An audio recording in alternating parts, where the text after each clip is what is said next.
Excuse me. Excuse me, miss? Me? Are you speaking to me?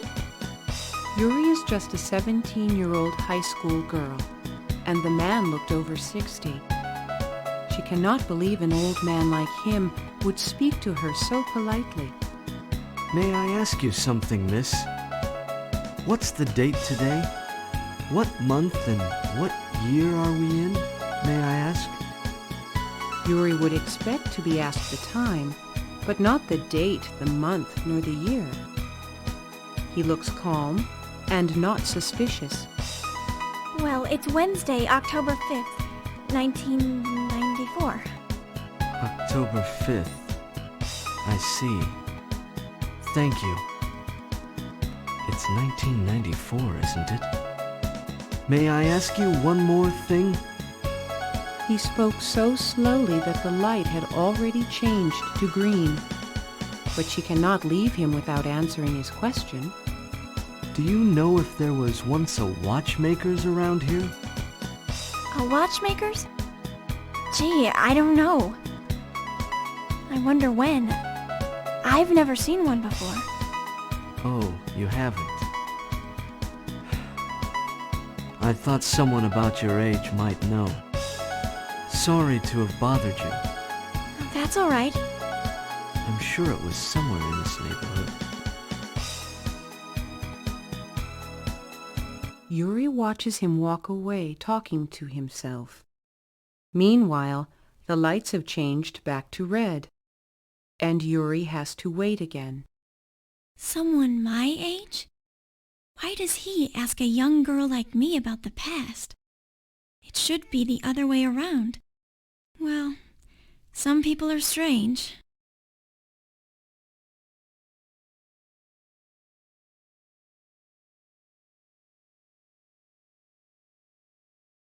EMIT.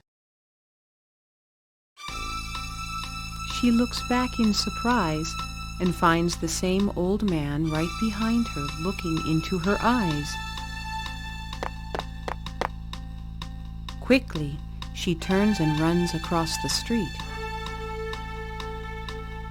But she keeps hearing the echo of his words, EMIT.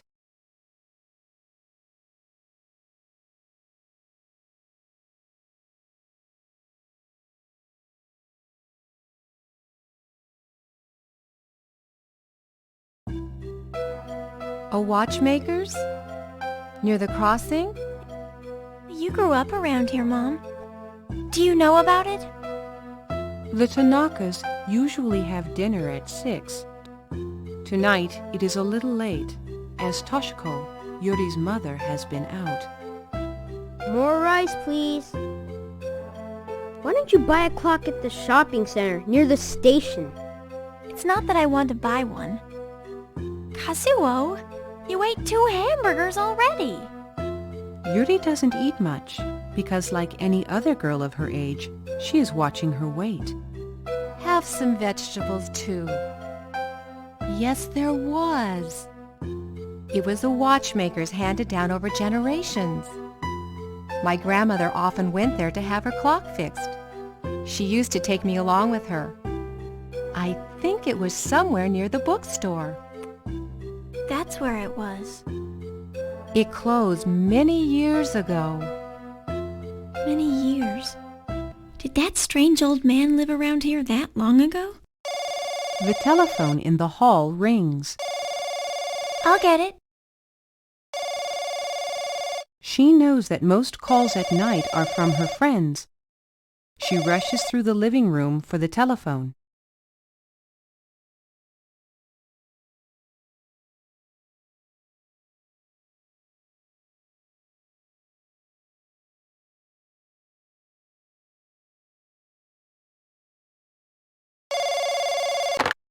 Hello? Good evening. This is Ozawa Yoko. May I speak to Yuri? Yoko, it's me, Yuri. Oh, it's you, Yuri. You and your mom sound a lot alike on the phone. Yoko is one of Yuri's classmates. Yes, and Mom has a very sweet voice, too. How's your cold? Are you feeling better? Much better, thanks. I'm going to school tomorrow. How far did you get in English? I'll get my notebook. Hold on.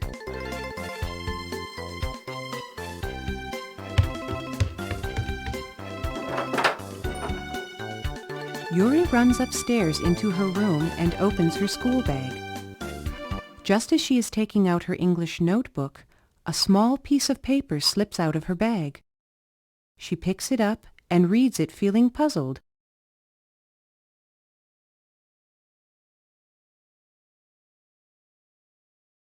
There was a message. If you know anything about Emmett, help me. I'm in trouble. Could I see you again? Maybe tomorrow. It must be from that old man. He must have written it quickly and put it in my bag.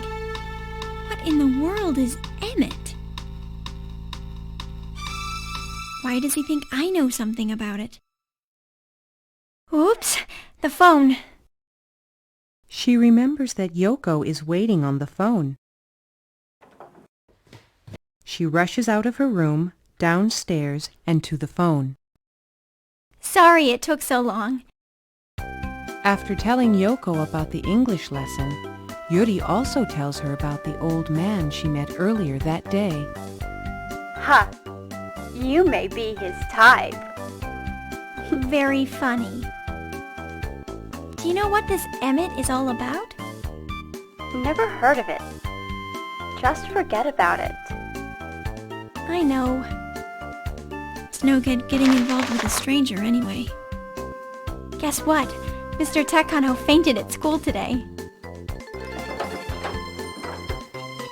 Hello, I'm home. Just then, Hajime, Yuri's father, comes home. I've been trying to call you from the train station.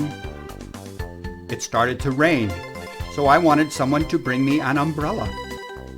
You've been on the phone long enough. Oh, I'm sorry, Dad. Poor father is soaked from head to toe and looks angry.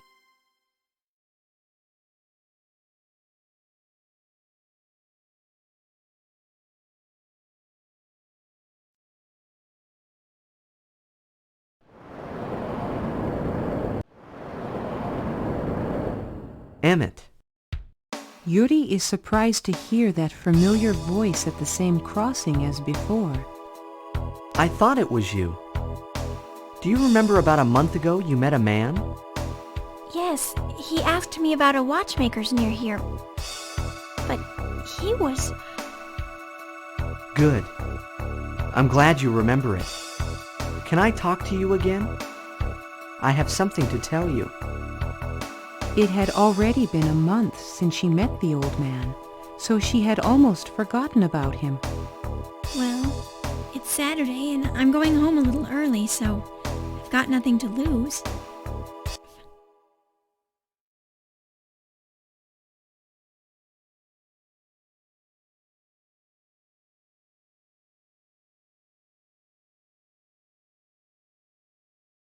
They go into a coffee shop overlooking the crossing.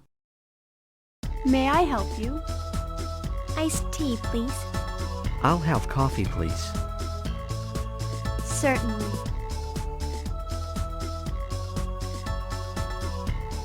Well, tell me what this Emmett is all about. You see, you look just like someone I know from my country, so I thought you might know something about us. That's why I said that to you.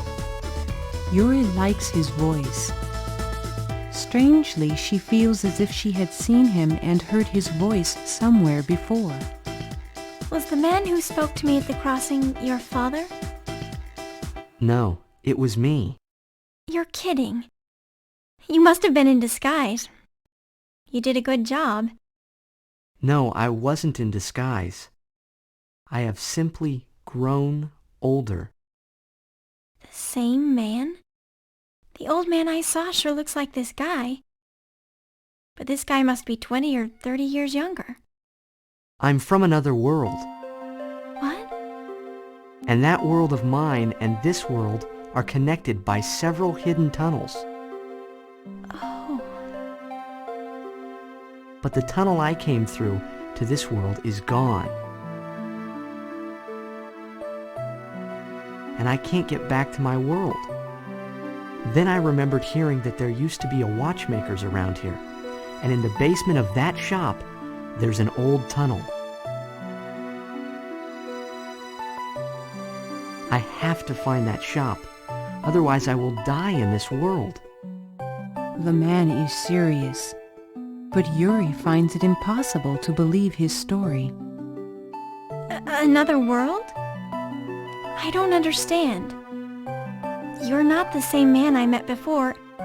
He was about 60 years old. You're about 30, aren't you? That's correct. I mean correct in this world. Here, I grow 1 year older every day. A year older every day? Exactly, but only in reverse. In our world, time goes in the other direction, so our growing old means becoming young. You mean you were a 60-year-old child, and now after just 1 month, you're a 30-year-old adult?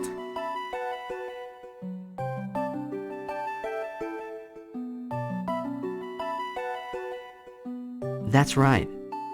In our world, a person like you is actually old and respected. Me? Old and respected? Oh, how ridiculous. Don't be silly. I've had enough. This is for tea. Excuse me. Then she rushes out of the coffee shop and walks slowly down the street. Can time go in the other direction? Getting a year younger each day? Come on! He's got to be joking! A college boy passing by looks back at her in surprise.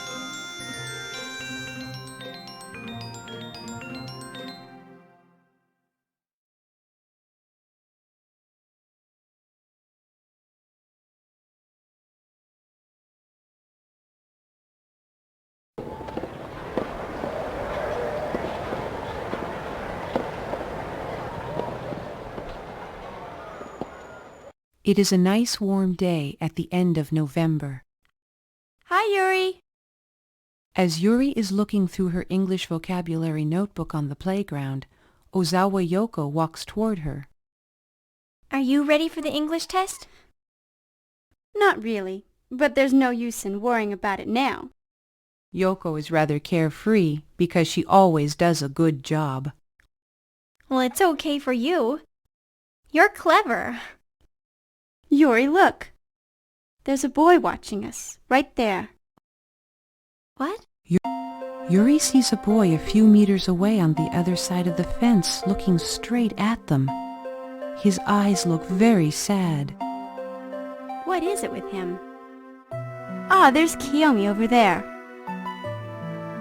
Yoko notices another friend and runs toward her, but Yuri can't take her eyes off the boy. He's about 12 or 13 years old. He is fair and looks weak. She has never seen him before, but she remembers his eyes. No, it can't be. More than 2 weeks have passed since she talked with the man in the coffee shop. If he was really getting 1 year younger each day, he would be the same age as the boy before me now.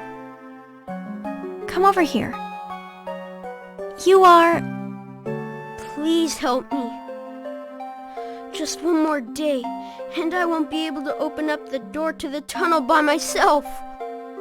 It seems rather ridiculous to Yuri, but his eyes are so serious that Yuri believes the feeling she reads in his eyes. Stay there. Yuri rushes toward the school gate. Just then, the chime ending lunch recess rings.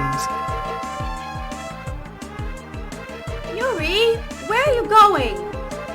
Yoko cries out, But Yuri doesn't stop.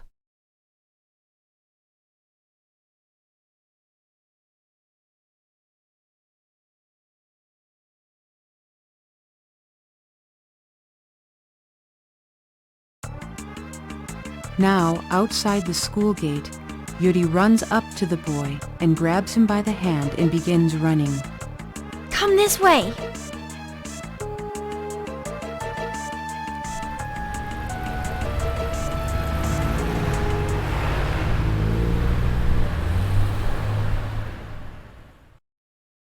Later, Yuri and the boy are in the basement of the big bookstore near the crossing where she first met the old man. Making their way through piles and piles of books, they finally find a door. A sign on the door reads, "Basement, Private." Is this the one you've been looking for? Let's open it.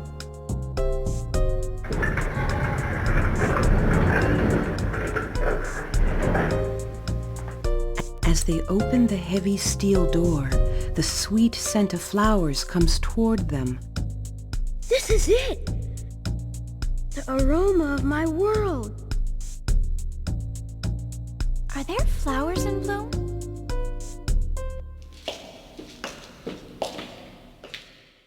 When they pass through the door, they see what looks like a deserted construction site. Here it is. He bends down to have a better look at the ground. There is a strange dim light in the basement.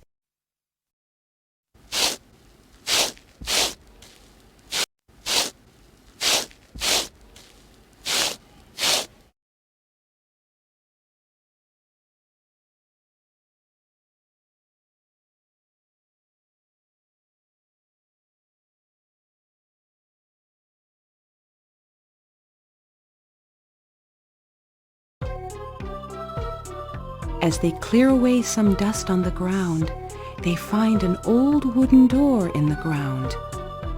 There is an iron pull ring on it.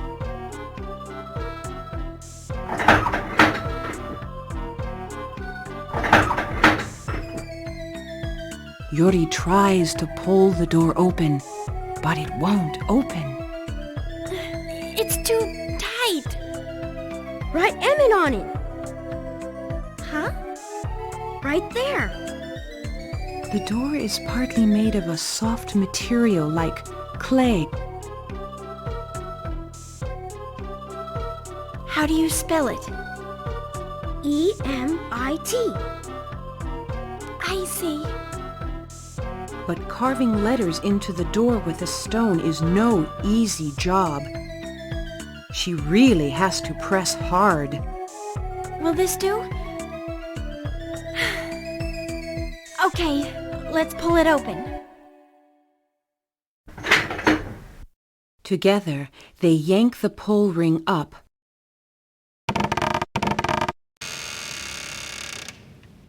The door opens slowly with a creak.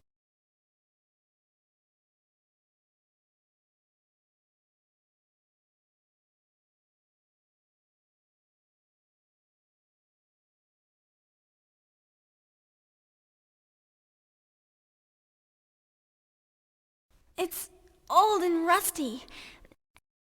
Hang on. Just a little more. Is anybody there?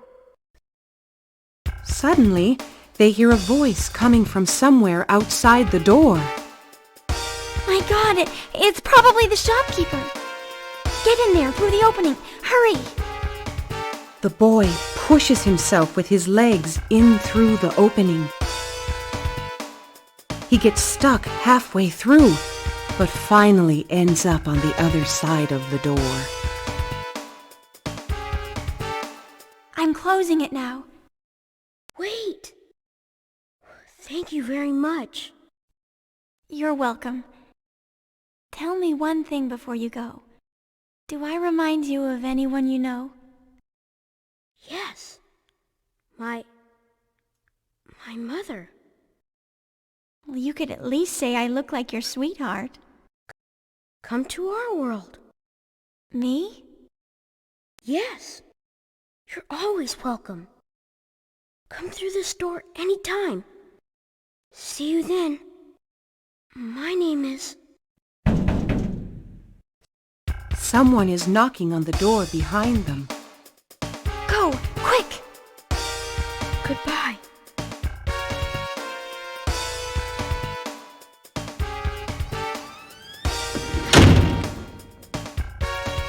When the boy is gone, she closes the wooden door by stepping on it and covers it with dirt.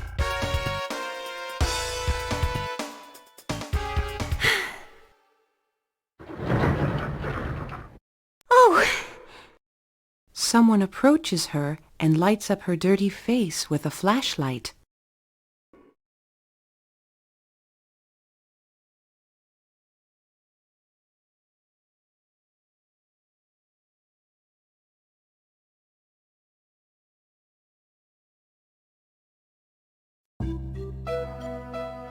Later on that day, Yuri arrives home. She's washed away the dirt. Her mother, Toshiko, is upset and comes into her room. How can you be so stupid, leaving school, skipping the test, and hiding in that dirty basement? I'm sorry, Mom. Even if she tries to explain, she knows no one will believe her story. Tomorrow, you and I are going to see your teacher and apologize. Do you hear me? Yes, Mom. Dinner will be ready soon. Toshiko leaves her room. Yuri is staring at the ceiling. She recalls the strange old man.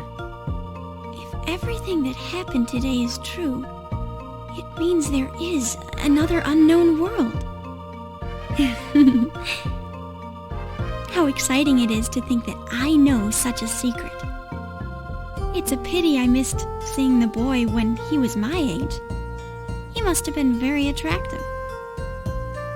Do I really look like his mother? On a notebook, she writes, EMIT. In the other world, I may be his mother. But if there's another myself, will it be my future self? Perhaps I should visit the other world someday. What an exciting thought.